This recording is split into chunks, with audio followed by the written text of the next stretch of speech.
Welcome to Relationship Talk, the podcast where we have real conversations about love, well-being, dating, and relationships. In today's episode, I had an energizing conversation about becoming the woman who attracts aligned love with Lilli Bewley, who is a dating coach for finding love with over 10 years of experience in personal development. She herself went from just surviving in life to thriving in love and purpose. Currently, she is helping single and successful women love dating and find true love. Lilli is on a mission to educate people on how dating can be fun again after a divorce, even in their 30s and 40s and 50s, and even if they've been single forever. You can find out more about Lilli's magnetic work in the show notes. During this conversation, Lilli shares what is causing so many women to find dating to be such a hard or frustrating experience, and how it can feel more fun and safe rather than stressful or transactional.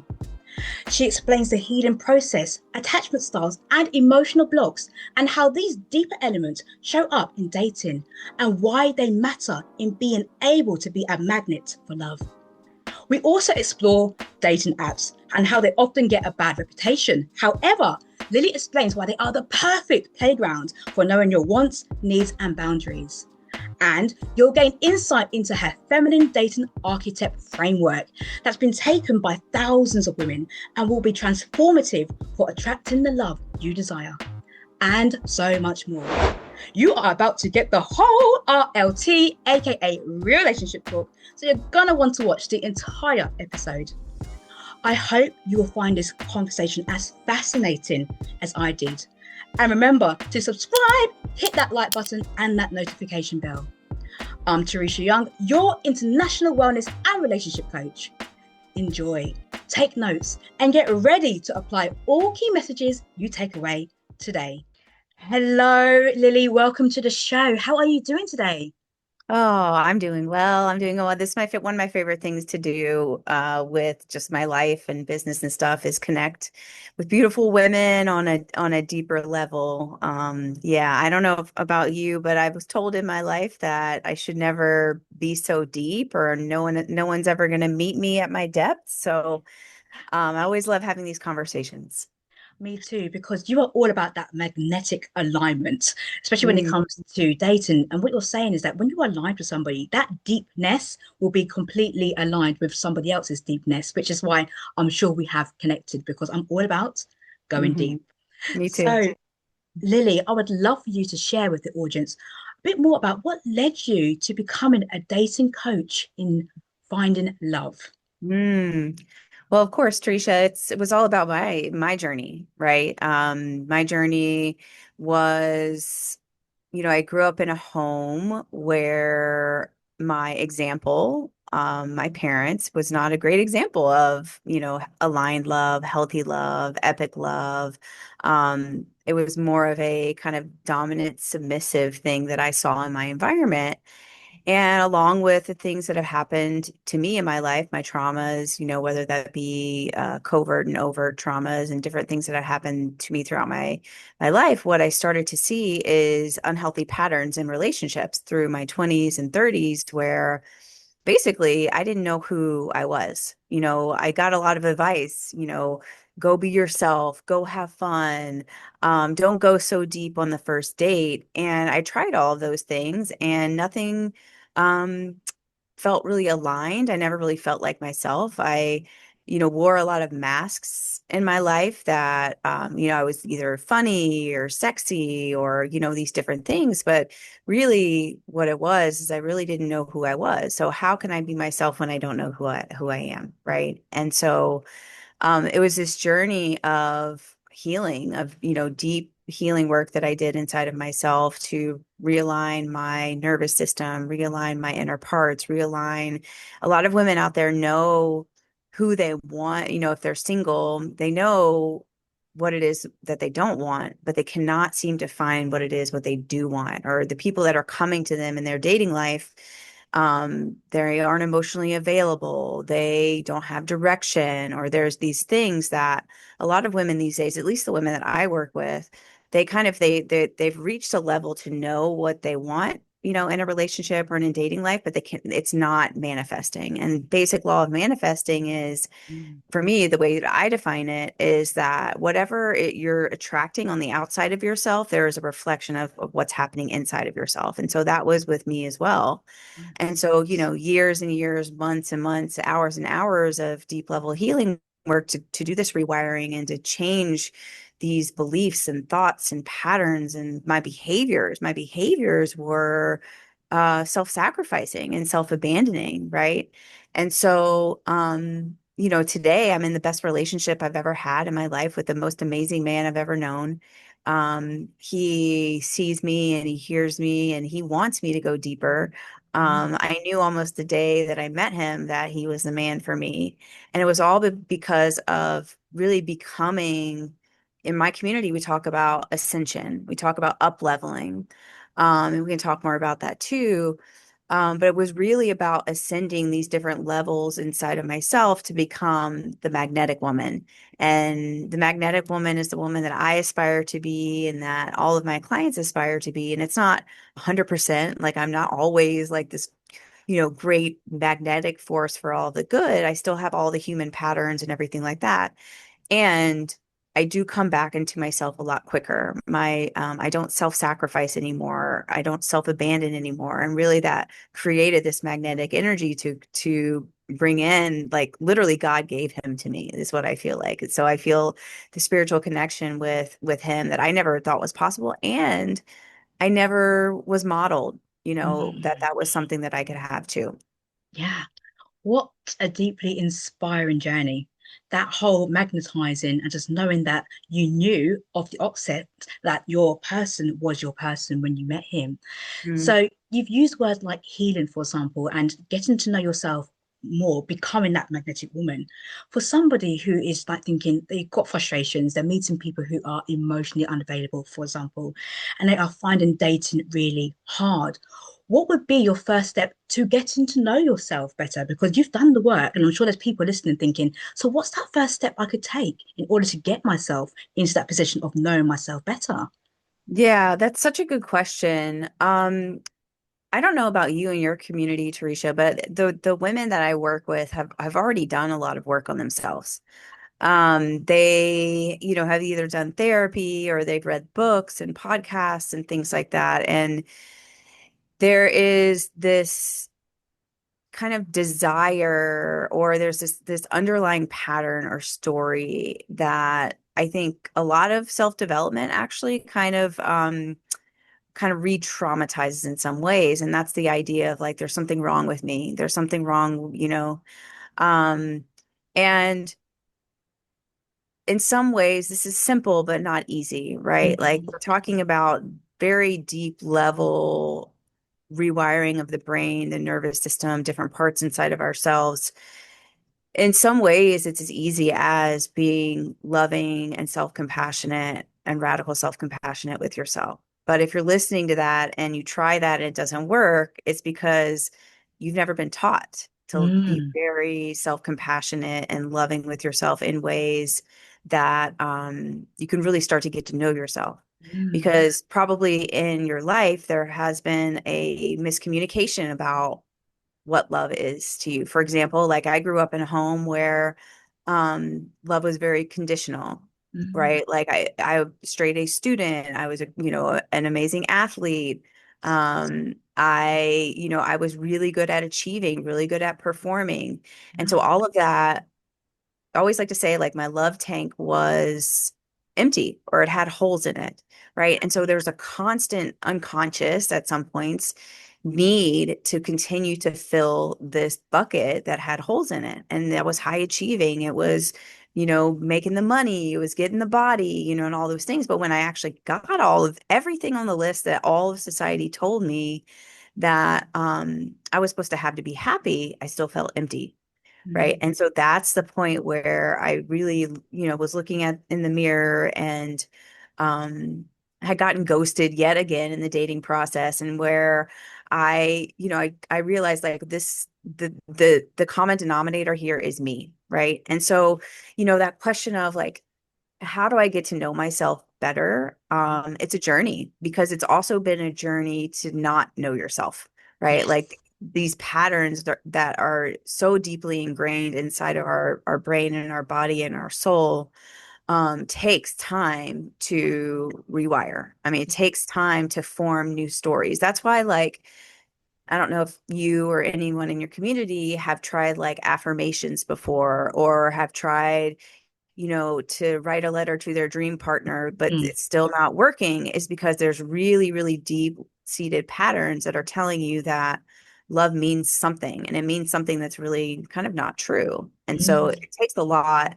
The easy answer to that is like a lot of love, self-love and compassion. But it's very hard to do because a lot of women think maybe they are loving themselves, but really their true like behaviors and actions really aren't in alignment with their truest needs and desires. Gosh, I just love the depth that you've gone through there, Lily, Yeah. because it is a journey. And so many people are trying to get to quote unquote the destination, so to speak, Mm. without Mhm. necessarily doing the really required work of going within and not rushing the experience too. Because Mhm. like you said, the dating experience can have the ghosting element of it, and we can start to question that whole experience. Now, you, from my understanding in your community, you work with women who tend to be in their 30s, 40s, and 50s. Is that Yeah. correct? Yeah. Yeah. Mhm. So, what unique, if there are any unique challenges or opportunities, do you see for women dating at this stage of life? Because I suppose when you're getting into the 40s and 50s, you might have Mhm. given up on hope. Teresha and I had a great connection call before we got on this call to record the podcast. And something that God really universe gave to me was this idea of the feminine dating archetype. And so at this point, over 7,000 women have taken the quiz. But it's basically if you are in a relationship or if you're dating, you fall into one of four different feminine dating archetypes. And I'm sure we can talk all about those today. But all of them have very specific patterns that are really up for healing. And the thing about the archetypes is that you can get stuck in them. And if you don't do the work, the inner work to get out of them, then that's the pattern that you're going to see. So that kind of leads into the question that you asked me, Teresha, is like, what did you ask? Like, what kind of patterns are they The challenges and opportunities cha that come. Yeah. challenging opportunities for 30s and 40s and 50s? Yeah. Um, I think there's a lot of fear. There is a lot of fear floating around. It just doesn't come from, um, it comes all around. It comes from inside of us and outside of us. Like I listen to dating coaches on other podcasts or dating experts, quote unquote, on other podcasts, and it's all about, oh, the divorce rate is so high. Oh, online dating, it's so dangerous. Oh, the amount of women to men, the ratio is off. There's just a lot of information and fear about your prospects for finding your person. Yes. By the way, I think that there are a lot of matches for us. I don't think it's just like one person is gonna make or break the whole situation. I actually think that there are a lot of people floating around out there in the world where you would probably connect with and have a deep level connection with, is my thought. Yeah. But I think the main, like, of course, we're talking about not the surface level stuff. There's no tip, trick, strategy, or hack that I can give anyone that are seeing patterns that they don't like in their dating life to actually help them, right? To actually create transformation, create change. We're talking about like 5 questions below the question of like, well, what should I do in my dating life? Like, how should my profile be? To me, it's not about that. It's about who you are. It's the magnetism of your pure being inside of yourself, being a beacon for someone to answer the call, that aligned person to answer the call. And so a lot of what I see in the 30s, 40s, and 50s is a lot of mistakes in the past that Yeah. are leading their current patterning, their current, like what's showing up for them, whether it be ghosting, whether it be they're overthinking too much, whether it be self-sacrificing, like sleeping with somebody too early in the process, or whether it be a mismatch, like a mismatch between what the woman is thinking should show up for them, but it's not actually showing up for them. There's a miscommunication between like what I want and what the universe is showing me. So there's always going to be those deep level healing aspects again if a pattern is showing up. And so with that, there's the internal work, but then there's what I can tell you this, Teresha, like what I came to find is that the universe is abundant, and that's it. The universe is abundant. Love is abundant. It's not a finite resource. The challenge with that is that parts of you don't believe it. Mm. Parts parts of you do not believe that love can be unconditional. Parts of you inside of yourself don't believe that hope is possible. Parts of you don't believe that that if I quote unquote stick to my standards, then that's actually there and available, right? If I stick with this, like, I'm sure a lot of women question themselves, a lot of my clients did too, of is this even possible? Like, Yeah. do I have too high standards? And so it's my belief, and my clients start to believe it over time that the world and love is abundant. So you only attract from possibility, right? Mm. Only attract from opportunity and possibility.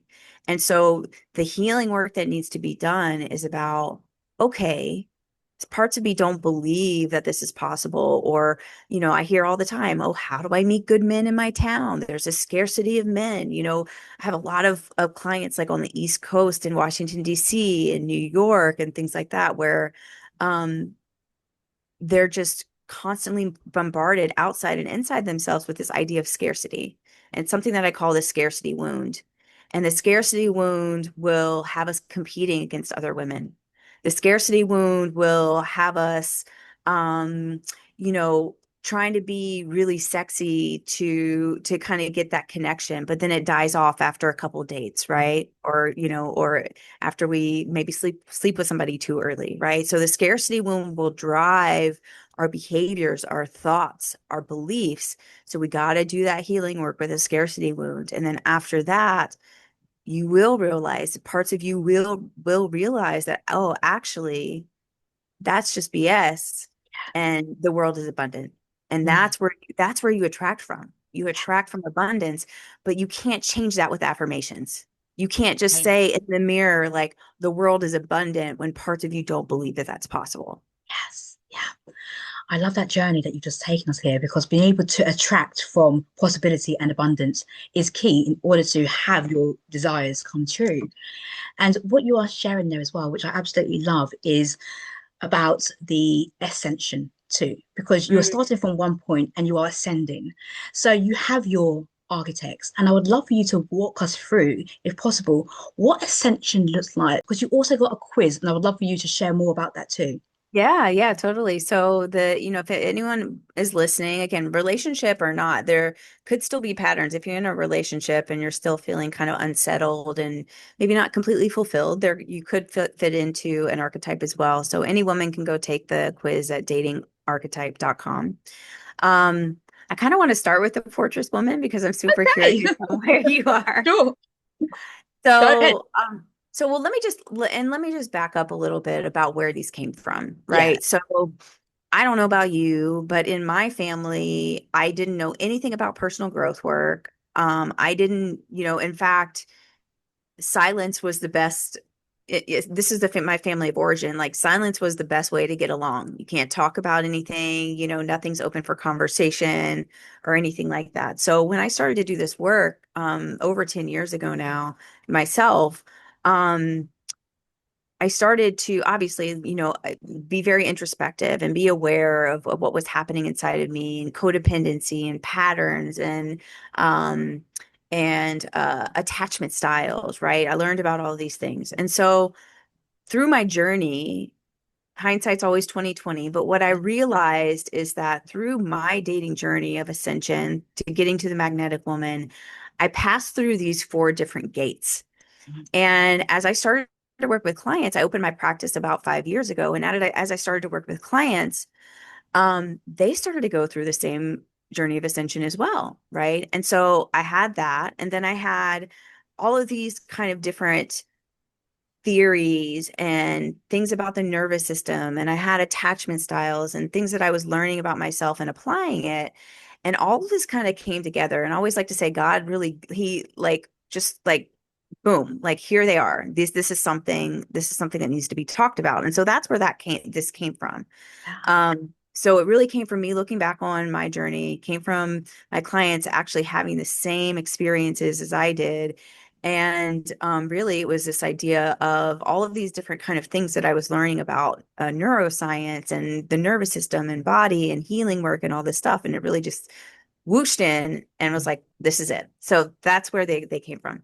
So the Fortress Woman. Now, I will say the Fortress Woman is a very, very great place and a protected place to do inner healing, right? So everyone knows, like, I'm guessing, or maybe not, but most of the time, like after you have a breakup or after you have like a disconnect, or something happens in a relationship, there takes some time where you kind of cocoon in, you kind of Mhm. wall up your heart so you can work on yourself and heal, right? And stuff like that. So that is the function Mhm. of the Fortress Woman stage.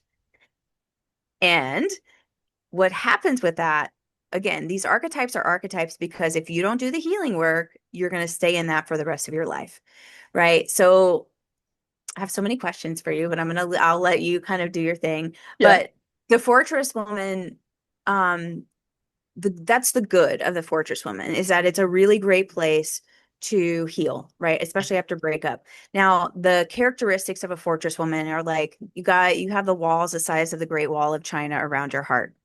Yeah. And again, this is a very protective place, right? This is very important because it is protective. Um, the Fortress Woman has been hurt by love before. So the only way to defend her heart is to not let someone in. And then again, this is if something like the Fortress Woman becomes a pattern. Two Mhm. different things that I saw with myself when I was a Fortress Woman, I would say for about 2 years in my journey. Okay.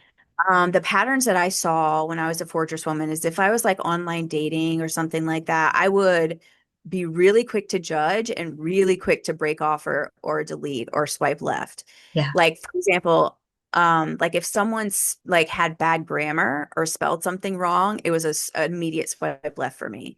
And like to Lily today, like Magnetic Woman today, it's like, oh, okay, like, okay, I want to see what this person's about instead of an immediate kind of judgment and swipe left. I will say that also when I was a Fortress Woman, um, like when I would do vision boards and stuff like that, my vision for myself for my whole life, again, this is it can be somewhere where a woman gets stuck, but my vision for myself for my whole life was to have a mansion with like 1,000 animals and no partner, me by myself. Yeah. And so, again, this is a protective mechanism. Hmm. So, the Fortress Woman also has a very hard time trusting others. Yeah. There is a part of her that doesn't want to be alone, but there's a stronger part of her that does not want to feel the pain that she has experienced in herself. Yes. Yes. Is that connecting with you at all? It's connecting with me very deeply. And this is why it is a journey. And I know for me personally that this healing work is something that you will go on and you will consistently. And I know there are quote unquote wounds as well that Mm, need to be treated with care and yes. actually explored further. What Mhm. you are sharing I there will. makes complete sense to me. Mhm. Yeah, go I will, ahead. yeah, I will say so. So here's the good thing about the feminine dating archetypes. I don't know if you've ever talked to anyone, Teresha, on your podcast about attachment styles. Um, Attachment styles are interesting because they're really just like it's kind of like a label. And that's Mm, what I didn't really, and they don't really tell you how to get out of the attachment styles. They just say, oh, you're anxious attached and you're doomed, is the way I feel like some parts of us really, at least that's what happened with me. Some parts of us connect to attachment styles. yeah. What's different about the feminine dating archetypes is literally there are gates for you to pass through to get to the next ascension level. So with the Fortress Woman, some things to heal Yes. inside of yourself is about vulnerability. There are parts of the Fortress woman that don't feel safe being vulnerable, that think there's a story that vulnerability is weak. So there's some healing work to do right there. There's also some healing work to do about self-trust because Mm. likely the Fortress woman does not trust herself anymore to pick the person that doesn't cause them pain or hurt. And the healing work for the Fortress woman is really, really learning to listen to your intuition again, so you can pick the right person. And so love doesn't actually hurt anymore. Love is actually aligning, fulfilling, and all that good, juicy stuff. Yes. Absolutely love that because for those who can actually see me on camera, I've tried to go wear a necklace that looks like Ascension going I love it. going up because this is all about self-work, growth, and understanding a bit more about where you are and how you can actually move forward and how you can extend. Now, you have spoken about yourself being the magnetic woman. So, how does one, that's the next level up, because you was in the fortress for 2 years and then Yeah. shifted and now you are the magnetic woman. I think, like you said, I think the first thing is to take the archetype quiz again because it'll show you what you need to do to get to the next level because it's different for each archetype. So like for example, the chill Yes. woman, I was the chill woman for like 3 decades. And I feel like that's where a lot of people that have some things that happen to them, some trauma, abuse, or maybe not great examples at home, I think that's where they start. Yeah. So I was the chill woman again for decades. And the chill woman is super familiar with overwhelm and anxiety in the dating process. Definitely tends to flare up in the span of like 24, 72 hours after not hearing from the other person. Chill woman gets ghosted a lot and she doesn't understand why. She tends to have sex pretty quickly after meeting someone, even though she promises herself that she won't. Um, she attracts men who just want to hang out and chill, and she normally says yes because she craves connection. So the gate for the healing gate for the chill woman is healing about boundaries. It's about finding her voice. It's about being able to express her boundaries. It's being able to actually figuring out what her needs and wants and desires are, because likely as the chill woman, she has not had any needs or wants and desires. And so what's interesting about the chill woman is that she has complained in past relationships of not being seen and heard and understood. Like, you're not seeing me, you're not hearing me. It's because that she has unconsciously not been seeing and hearing and understanding parts of herself. So that is her work to get to the next level, which is actually the goddess woman. The fortress woman kind of, like I said, it comes in normally after like a lot of pain or a breakup. But again, like I've been stuck in the fortress woman phase for about 2 years.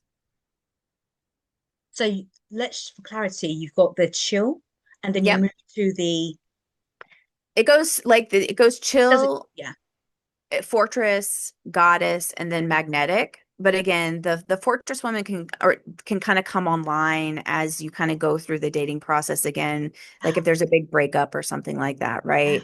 It's such a powerful tool that you have created there because it's all about having that insight and to have the opportunity to be able to work on yourself if you want to be Mhm, able to ascend, so to mhm. speak, which is fantastic. And you've already given us the link to the quiz, and I will put that in the show notes as well so people can actually explore that further with you because I would imagine that there's a lot of people who have frustrations with dating apps too, Mhm, the mhm, swiping, the ghosting. mhm, However, I'm mhm. imagining that if you are at the magnetic woman level, that a dating app could actually be helpful. It's not necessarily a I harmful love tool, it. as most people see that. Yes. Yes, I love that. I'm so glad you picked up on that, Teresha, because that is absolutely something that I did myself and my clients accept as well. So there's a few things about dating, right? Like I've told my friends and family that dating sucks. There's stories out there that are, again, there's a lot of fear when it comes to this aspect of life, especially if you have most everything in your life put together and everything's good and there's like this one thing in dating that you just cannot seem to get right. And so my mindset shift for anyone that comes into my community is it's not that dating sucks, it's that your experience with dating sucks. And so the question is, how do you change your experience? And Okay. over time, when we do this, like this inner work is combined with, again, like I'm not really at the point ever really in my life where I tell women like, oh, just go change this picture on your app, on your profile or whatever, and that's going to make all the difference. It's really about the energy, about who we are and where we're coming from, which we've dove into a lot here. But Yes. I like what you said, Teresha, is completely true, which Yes. is when I work with my clients, there is no should you have to go out and you an online date. You don't have to do that, right? If that's not what you want to do, you don't have to do that. But I will say from my experience and from lots of other clients that I've had, the dating apps are a perfect, perfect playground for learning who you are, what you want, what you don't want, uh, a, a, a tool for learning how to speak up for your needs and wants and desires. A lot of women are really good at talking about what they don't want, but not great about talking what you do want. So again, if magnetism is about getting in alignment, then it's about actually saying at every chance that you have what it is that you're looking to call in, the type of person that you're looking to call in. And so the apps are actually a very good practice ground for that. And so, for example, for me, I met my man in real life, which is what everyone wants. Like, there's no question, right? Like, there's no Yeah. question that's what everyone desires. And I can absolutely, with 1,000% confidence, say that if I had not done the work that I did on the apps with learning how to speak up for myself, setting boundaries and sticking to them, um, saying no to things and people that weren't in alignment with what I wanted or what I desired, all of those things, learning how to like listen to my body and my intuition about somebody's energy and what they're putting forward and see it if it's in alignment with me. I would have never been at a place where I was ready to meet this man in real life. And so my clients take that on. So I love that you point that out because this whole process is also about, and you always hear like love the journey, enjoy the journey. It's the Yes. same thing with dating, right? It's like dating does not have to be, especially on the apps. And I was in this too, right? Like it doesn't have to be stressful. It doesn't have to be Yes. too much. It doesn't have to be confusing, No. right? There is a way for it to be aligning and joyful and fun and getting back to this like this purity of again, this is who I am and this is what I desire and I'm bringing this forward and I'm saying no to things that don't align with who I am and what I want. Mm. I think that can give so much reassurance to people as well. And the fact is that you said it can be such a playful tool. Is going in there with that element of curiosity about what can I learn Oh about yeah. myself during this Hmm. whole process? Because we can focus so much on the other person. Do they like me? Are they feeling me? But how do we feel after that interaction, after that experience? So Exactly. I absolutely love how it can be a useful tool. So thank you so much for sharing that.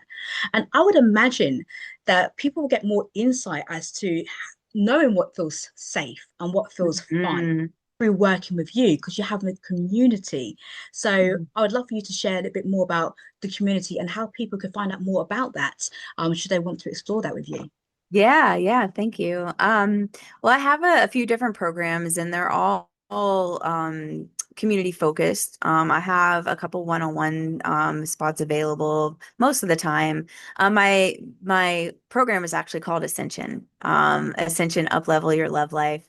And one of the things, we go deep, in my community. One of the things that really is prevalent, I think, for a lot of women doing this work is, there's some pretty common wounds, I think, across uh, a lot of women in my experience, or at least the clients that are attracted to me. One of them, we talked about is a scarcity wound, right? Which is um, creates this idea of competition between women, and that's, I mean, that's bred into at least it was bred into me from the very beginning, I remember I was even having to compete with my brother and sister, I feel like, for love at some point, right? And so there's these different wounds that we kind of pass through as we're doing this healing work. And one of them is a sister wound.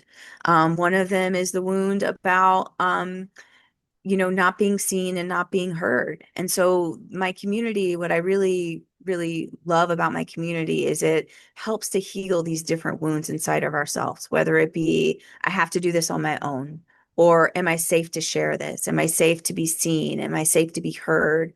And we do all of that, all of these women that are in this work, have been walking the journey and will continue to walk the journey. One of the things that I always ask my clients, is like, are you ready? Are you really ready to change this? Are you really ready to transform? Because there has to be a level of willingness.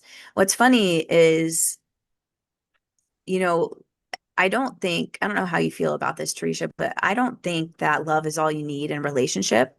I actually think that a willingness to change, a willingness to transform, and a willingness to grow is what I need in a relationship. And so it's funny because when women ask to come in my community, I ask them whether they're willing. And when they align with their willingness, they're actually aligning to the willingness of someone to come forward for them, someone in alignment with them and their needs and their wants and desires to actually step forward too.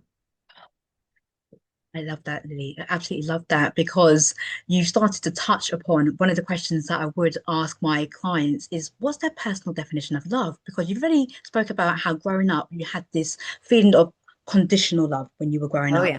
So over time then, what is your personal definition of love when it comes to romance? Oh my gosh, my personal definition of love when it comes to romance. Um, I mean, the first thing that comes to me is God, really, Mm, more than anything. I think the interesting thing, at least with my journey, is, I have a lot of Christian and spiritual women in my community. And um, there is this level of like agape love or God love that they've gotten to, right? Um, but that love that they have for God or spirit or universe or whatever, it's not a love that's reciprocated for themselves on the inside. And so through, again, like we're talking deep level work here, and what I what happened with my journey is as I started to do this really deep level healing work, my relationship with God and with spirit and with universe expanded even more.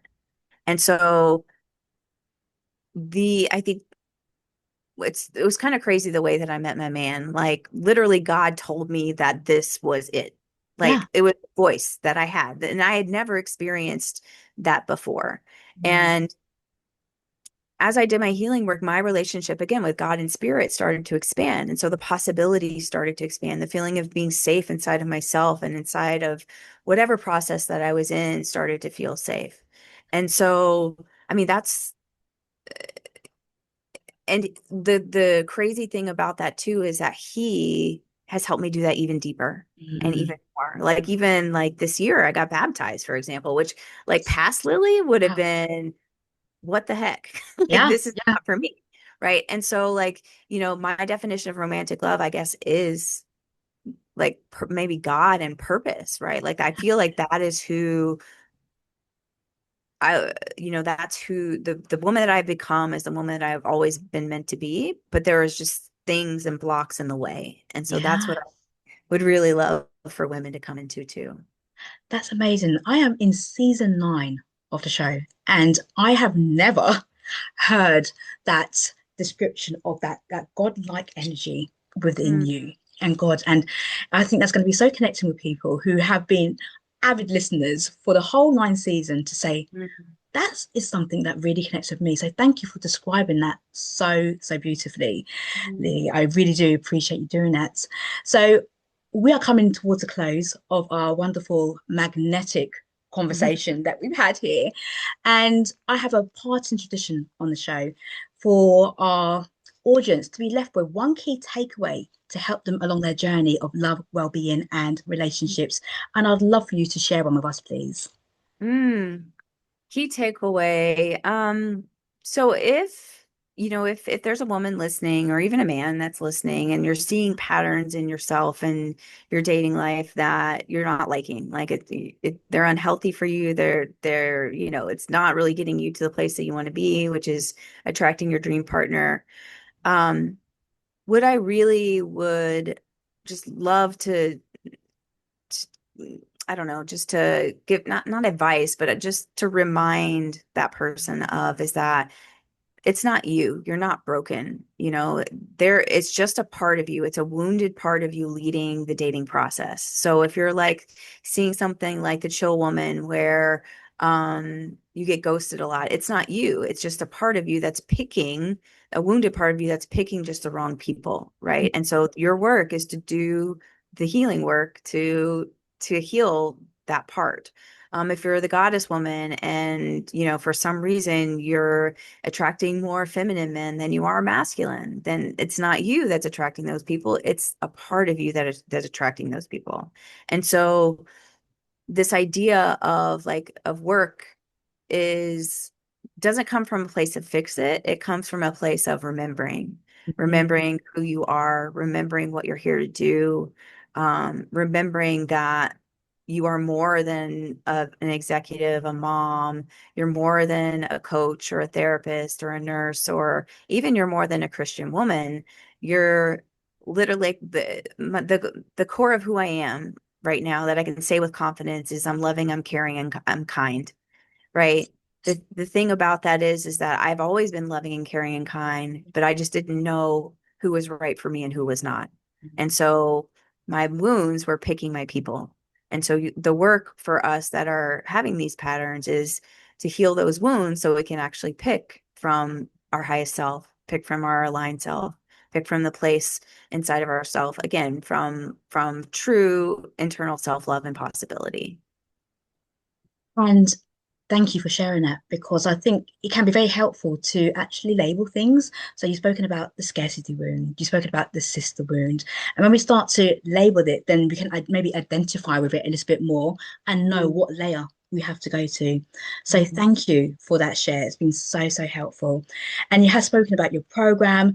Now, where can our listeners actually reach you? Where are you hanging out? Should they want to get in contact with you?